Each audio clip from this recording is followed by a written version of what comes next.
Europe 1, il est 6h54, l'heure de la question santé avec vous Thomas Soto. Ça commence aujourd'hui, ça va durer jusqu'à vendredi, les journées nationales de la macula avec un slogan un peu inquiétant, hein. Ne laissez pas les maladies de la macula vous priver de vos yeux. Bonjour docteur Kierzek. Bonjour Thomas. Bon déjà c'est quoi la macula exactement? Alors, la macula, c'est vrai que c'est un nom qu'on n'entend pas très souvent et pourtant c'est une petite zone en arrière de la rétine, donc en arrière de l'œil, et qui est une zone extrêmement importante, essentielle pour la vision des détails. C'est la zone de l'acuité visuelle qui va concentrer toutes les informations visuelles. C'est la zone une des zones les plus importantes de l'œil. Bon mais alors quel problème au pluriel pose-t-elle cette macula? Alors, vous avez sûrement entendu parler de la DMLA, la dégénérescence maculaire liée à l'âge. Il y a des spots télé là-dessus. Hein. Exactement, il y a des campagnes...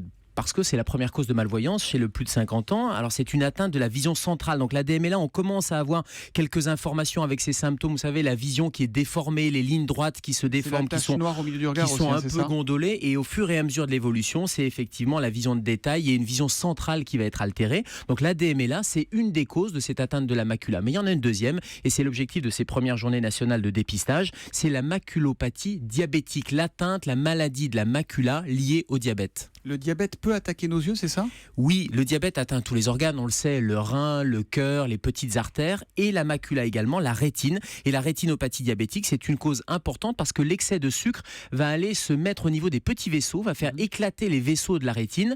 Ils vont proliférer parce que le système humain est bien fait et d'autres petits vaisseaux, la néo-angiogénèse va venir remplacer ces vaisseaux, mais malheureusement, ils sont là aussi très fragiles et au bout d'un moment, la rétine, elle n'est plus oxygénée et vous avez des signes et des symptômes qui commencent à apparaître. Alors c'est génétique, c'est comportemental. Quand et comment réagir quand on commence à avoir des problèmes au niveau de la macula? Alors dans la rétinopathie diabétique, dans l'atteinte par le diabète de cette macula, c'est pas du tout génétique, c'est vraiment comportemental. En tout cas, c'est l'équilibre du diabète. Et donc c'est fondamental d'avoir un suivi par son diabétologue et par son ophtalmo également. Et d'ailleurs tous les diabétiques le savent bien. Si on fait du diabète, il faut aller voir l'ophtalmo aussi. Hein. Oui, et d'ailleurs les diabétologues, et ça fait partie du protocole de suivi, orientent chez l'ophtalmo au moins une fois par an pour aller dépister, pour aller faire un fond d'œil, pour aller voir comment est la rétine et comment est la macula.